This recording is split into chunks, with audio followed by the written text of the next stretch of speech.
Hello दोस्तों, मेरा नाम है पवन कुमार और आपका स्वागत है इस चैनल पर।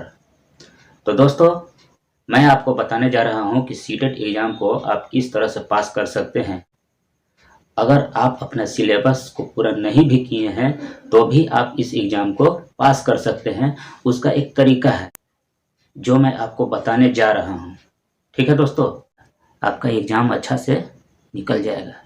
उसका एक तरीका है, आप कितना भी सिलेबस पूरा किए हुए रहिएगा तो आपको एग्ज़ाम पास करने में दिक्कत होगा। आपको यह पता नहीं चलेगा कि क्वेश्चन किस तरह से पकड़ना है, किस तरह से आपको क्वेश्चन को बनाना है। अगर आप यह तरीका जान जाइएगा तो आपको कोई दिक्कत नहीं होगा। आपको कोई दिक्कत नहीं होगा सीटेट को एग्ज़ाम को पास करने में।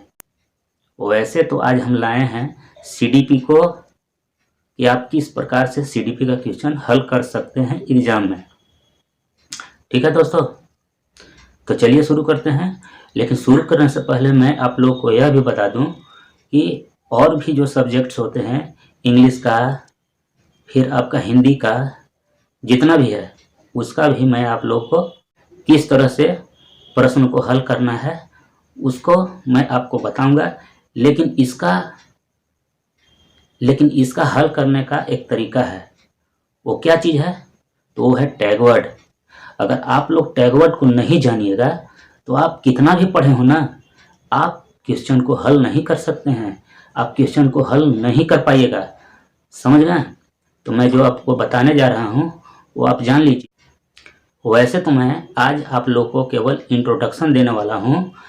आपको जब अगला बार मैं आप लोग के लिए वीडियो डालूंगा उसमें टैगवर्ड जितना भी है सीडीपी का, वो सब आप लोग को टैगवर्ड मैं बताऊंगा। अगर आप यह टैगवर्ड को अपने दिमाग में रख लेते हैं तो आपको कोई भी प्रश्न को हल करने में दिक्कत नहीं होगा। ठीक है, आज केवल इंट्रोडक्शन क्लास है। सीडीपी का मैं आप लोगों के लिए कल वीडियो लाऊंगा। और जितना भी है हिंदी का है, मैथ का है, इंग्लिश का है, जितना भी है आप लोग को जो वीडियो है ना क्रम वाइज मिलते जाएगा। ठीक है, अगर मैं एक ही साथ सभी पेडागोगी को एक साथ जो ट्रिक है मैं वो आप लोग को बताऊंगा तो एक बार में आप लोग नहीं समझ पाइएगा। समझ गए? इसीलिए समझाने और समझने के अनुसार मैं आप लोगों को अलग अलग करके बताऊंगा ताकि आप लोग अच्छे से उसको समझ पाइएगा। तो चलिए, आज तो केवल इंट्रोडक्शन क्लास है जो मैं आपको बताने जा रहा हूँ। तो चलिए शुरू करते हैं।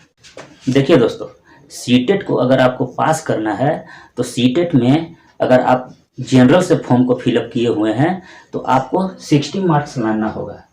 ठीक है, जनरल में आपको 60 मार्क्स लाना होगा और ओबीसी में जो है आपको 55% लाना पड़ेगा। जनरल में 60% और ओबीसी में 55%। अगर आप SC ST से हैं तो आपको लाना पड़ेगा 55%। कितना लाना पड़ेगा? 55%। और आगे देखिए, अगर SC ST से है तो आपको तो 55% लाना होगा। और आगे जो है PH का वो भी 55% है। कितना है? 55% लाना पड़ेगा। अब आगे देखिए, टोटल जो क्वेश्चन आएगा आपका 150 नंबर का आएगा। कितना का आएगा? 150 नंबर का आएगा और 150 क्वेश्चन रहेगा, यानी कि एक क्वेश्चन रहेगा आपका 1 नंबर का। ठीक है, ये तो मैं आप लोग को बता दिया। ठीक है, अब देखिए टैगवर्ड क्या होता है। सबसे पहले आपको जानना होगा कि टैगवर्ड क्या होता है। देखिए, सीडीपी में क्वेश्चन आता है 30 नंबर का और 30 क्वेश्चन रहता है। ठीक है, अगर आप सीडीपी का क्वेश्चन अगर आप हल कीजिएगा तो हल करने के लिए आपको उस टैगवर्ड को जानना पड़ेगा जिसके द्वारा आप प्रश्न को हल कर पाइएगा। देखिए, अगर आप सिलेबस को पूरा अगर नहीं भी किए रहिएगा ना तो टैगवर्ड ऐसा चीज है, तो टैगवर्ड अगर आप जान लेते हैं ना तो आप एक झटके में आप क्वेश्चन को देखकर ही आप टिक लगा सकते हैं कि आपका आंसर कौन सा होगा। समझ गए ना? तो चलिए, जानना होगा कि टैगवर्ड आखिर क्या है।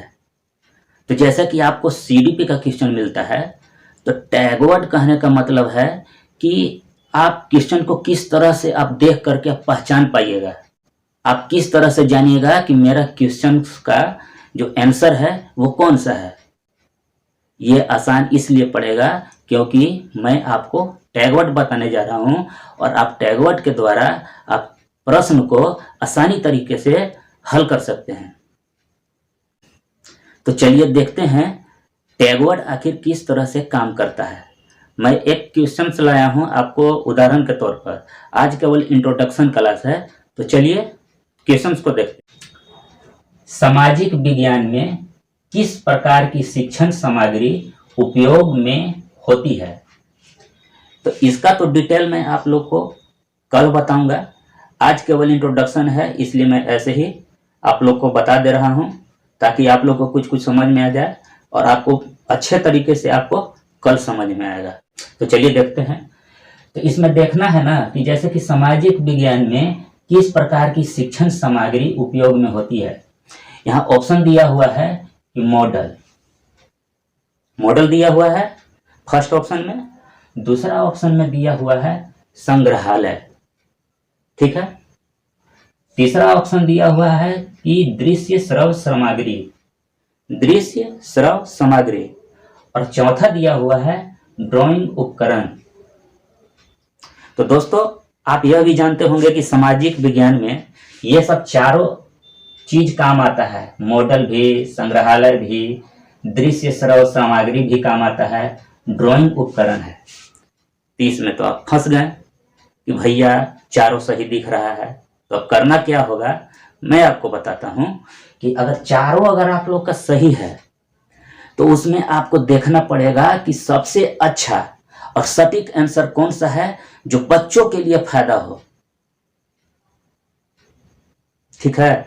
तो देखिए यहां कौन सा होगा आपका, ये होगा थर्ड नंबर का दृश्य श्रव्य सामग्री। कहने का मतलब है कि दृश्य श्रव्य सामग्री बच्चा अपनी आंखों से देखेगा, सुनेगा भी, समझ गए। तो इससे बच्चा जल्दी सीखेगा, सुनकर, देखकर, समझ गए। तो सबसे बेस्ट ऑप्शन कौन सा हुआ, ये हुआ दृश्य श्रव्य सामग्री। तो अगर आप इस चैनल पर पहली बार विजिट कर रहे हैं तो इस चैनल को सब्सक्राइब कर लीजिएगा और बेल आइकन को प्रेस कर दीजिएगा और अपने दोस्तों के साथ यह वीडियो को जरूर शेयर कीजिएगा। ये अकेले पढ़ने का चीज नहीं है, दोस्तों को भी बताइए ताकि उनका भी एग्जाम निकल जाए। अब जो मैं आगे वीडियो लाने जा रहा हूं वो एकदम कतई जहर हो जाएगा, ऐसा बताऊंगा ना कि दिमाग में बैठ जाएगा, समझ गए दोस्तों। तो अगर आप इस चैनल पर पहली बार विजिट कर रहे हैं तो चैनल को सब्सक्राइब कर लीजिए और बेल आइकन को प्रेस कर दीजिए ताकि मैं जो भी वीडियो इस चैनल पर डालूं उसका नोटिफिकेशन आपको मिल जाए और आप उस वीडियो को देख सकें। और इस वीडियो को लाइक कर दीजिए और अपने दोस्तों के साथ यह वीडियो को जरूर शेयर कीजिएगा। अब हमें आज्ञा दीजिए।